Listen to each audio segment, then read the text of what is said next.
Hey everybody, I just wanted to take a quick minute to do a follow-up to the video I did 3 days ago about planting a little bit of lettuce from the seeds into the veg boxes and planting some garlic. I planted the garlic um, from the broke it off from the bulb and uh, did some planting. I decided to just kind of shrink my space and I put both veg boxes here on the same little table. It's one of those little TV trays, like I said, with the little cute little legs that fold out. But it's such a nice slim design that it's easy enough to put both of them on the table. And when the light's on, it's pretty bright and it does mimic the sun in that way, which is really pretty cool in my opinion. But today's Tuesday. It was Sunday when I was setting up these veg boxes and I stuck out a few. I did like three um, pieces of garlic. And I just wanted to show you that, as you can see, they are rooting, which is pretty neat. I know it seems weird that I have them in this contraption that's not going to fall all the way through because of the size of each garlic clove. But they are rooting and growing through, and and the green is coming out the top. So that, and as I showed you on that one, that was getting like decently long, and even this third one, it's rooting very well. So, and it's only been since Sunday. Like I said, this is Tuesday. I just did that Sunday.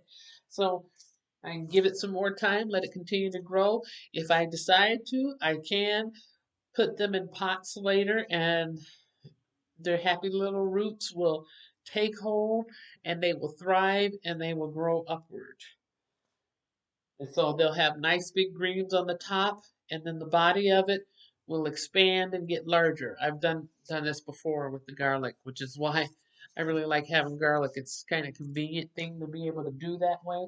And I didn't use all the spaces. I only used 3 out of the 9 spaces on the one veg box, and I used 4 out of 12 on the other veg box, and that's just with the sponge in there and the seed in down in the bottom. And I just use this little bottle that has like a eyedropper on it to be able to add water, minimal amounts of water, because they're already in there. That little eyedropper's worth of water is going to be enough to wet the top and the roots, and have been working their way through. There were no harsh chemicals in this little eyedropper container before, so in case anybody's wondering about that, I actually used it for rose water before. But, simple thing to do. But while I have you here, let's talk about safety and home security for a minute. There is a community of people that can be found online through apps such as Nextdoor or whatever city. There's lots of different apps. And people can get together and talk about any concerns that they have about what's going on in their neighborhood, or if they see strange people standing around looking and lurking or whatever. Um, it's a good way to give people a heads up that are either in your neighborhood or in your community or even across state lines, because sometimes you can see the same pattern of saying, yeah, same thing happened to me with a couple of guys that showed up with doing whatever. People have the ring cam or different home security systems or things that they have attached to their doorbell or whatever, or things that they have inside their home that can pick up and detect, that are motion detection set. So if someone comes in unexpectedly, or while you're out at work or shopping or whatever, or if you're in a bed sleep, where it will automatically come on, and even if it's dark, it will record that person if you have it set for the motion detector setting, and you can see exactly what that person looks like, exactly what they're doing, and all that information gets stored in the device. Like this is one such device, a small one, and you just put your little USB cord and bump it to your computer or whatever, or tablet, and you can watch that video. And if need be, you can share that with the authorities if you found that there's some things that are missing or some concerns happening in your neighborhood, something that you want other people to know. Or you can share it on those neighborhood apps or whatever.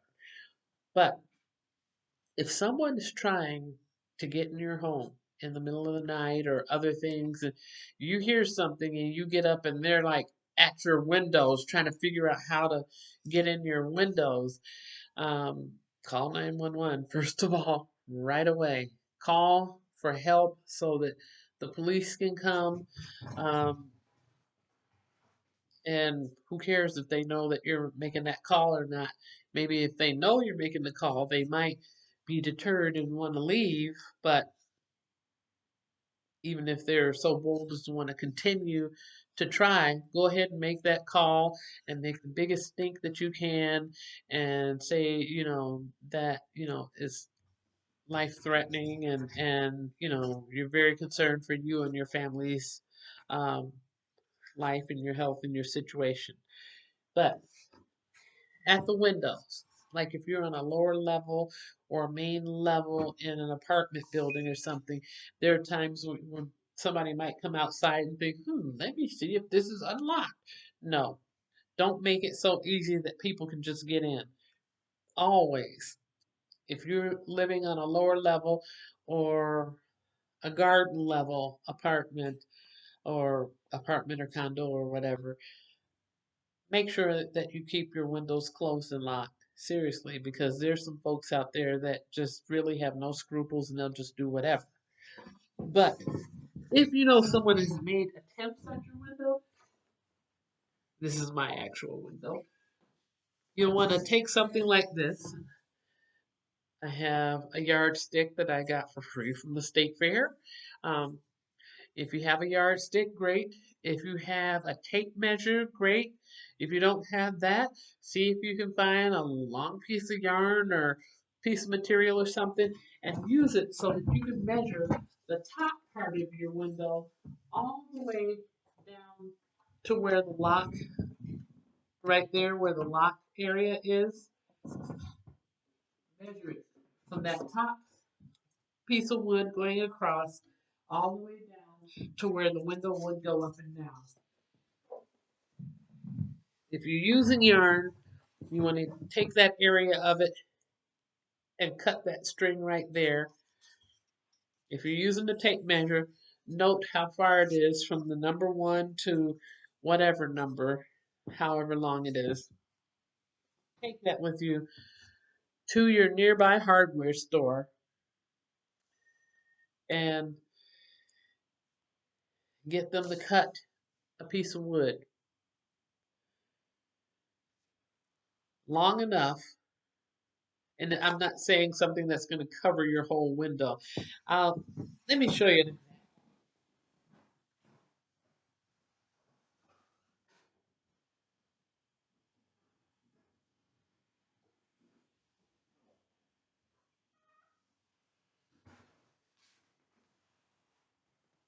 You're getting it from the hardware store, they're usually pretty nice and willing to make those cuts right there. If you say, I need X amount of these, like suppose you have 5 windows that are on that garden level.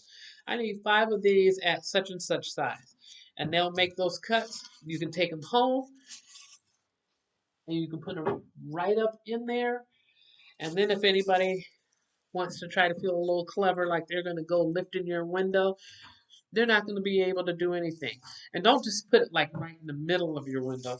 When you put it in, take it all the way over to the side and push it all the way up.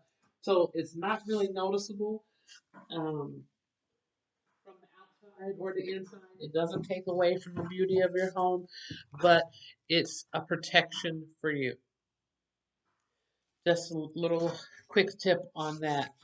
Um, Thanks to my neighbor who gave me a basil plant. You know, I grow a lot of that stuff anyway, but I will definitely take it.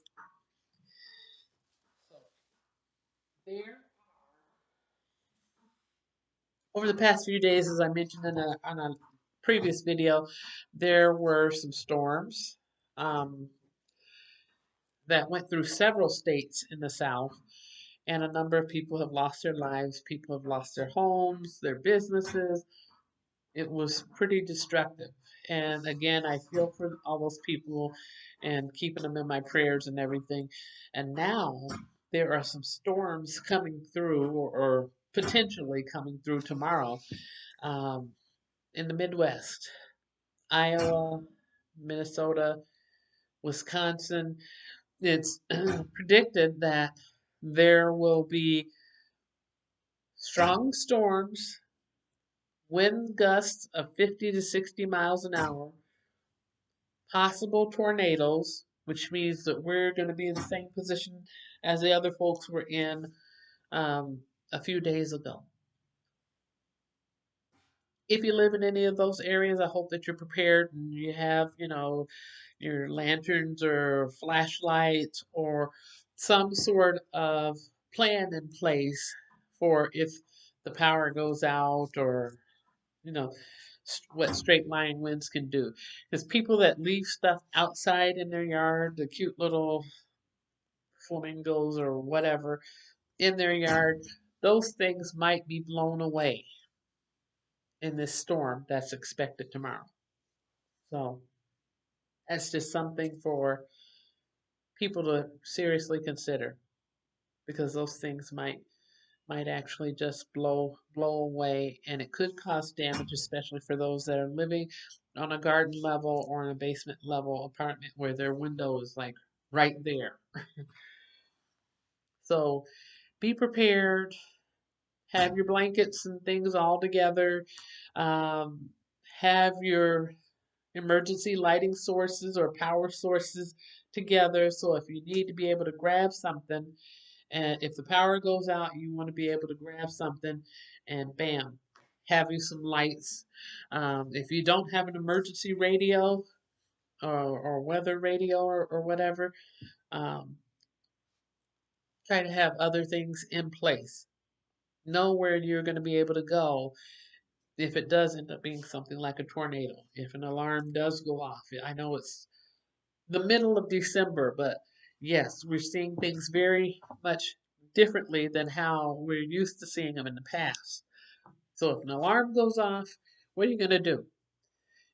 If you're in a house that has a basement, you go to the basement. If you live in an apartment and you're in the basement of the apartment, you're supposed to go to the centermost area in your apartment, or in in some cases that could be, depending on how your apartment is set up, a room without windows.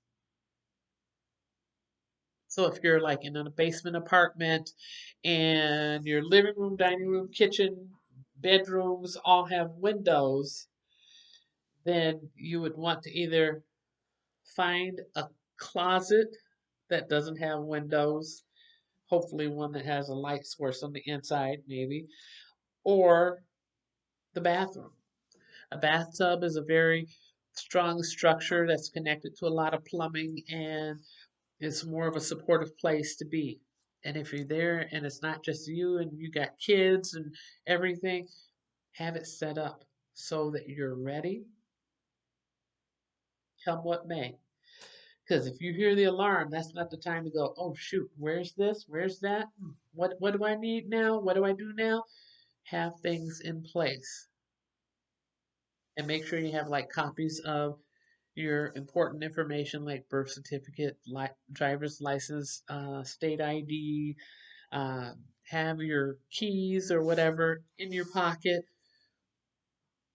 and be prepared to move to that place of safety. And if you have a pet, you want to try to coax your pet into that area too. If they kind of freak out and they run off somewhere else, then when everything hits the fan, you just need to make sure that you and as many as possible are able to get into that safe space and close the door. If you have something that can make some noise, that's super, like a whistle, um, or one of those annoying emergency alarms. They call the Mayday alarm, where you pull the pin and it makes that loud noise. Because if a storm hits, after it hits and it's gone, if you find that you're in a situation where you're trapped in that space, you want to be able to pull that pin or blow the whistle or whatever so that somebody knows where you are. Because sometimes, sorry, my radiator is clinking and clanking. That means that it's getting colder outside. But sometimes when you're under a lot of stress, you don't even have it within you to say anything. It just happens like that sometimes. So that's why it's good to have a whistle. You can connect it to your keys or whatever, or have one of those Mayday alarms or something, some kind of way where you can make noise so people can know where you are if things should collapse in. Because I was watching the news and they were talking the other day about that whole situation and how there were some people in Kentucky that were in a candle factory and they were trapped. And I, they could hear the one person talking, saying, "Hey, we're here. We need help." And that person's also trying to comfort the other people. But after you've been there for so long, you may get kind of tired yelling out for help or calling out for help. So just to be prepared, it's good to have those kinds of things um, kind of on the ready so that you can manage whatever comes up. Um, and have your plan in place and try to practice that plan. I know it's like this is December. Why should we be having tornado drills and all that? Because things happen and things are very much different than how it used to be. It's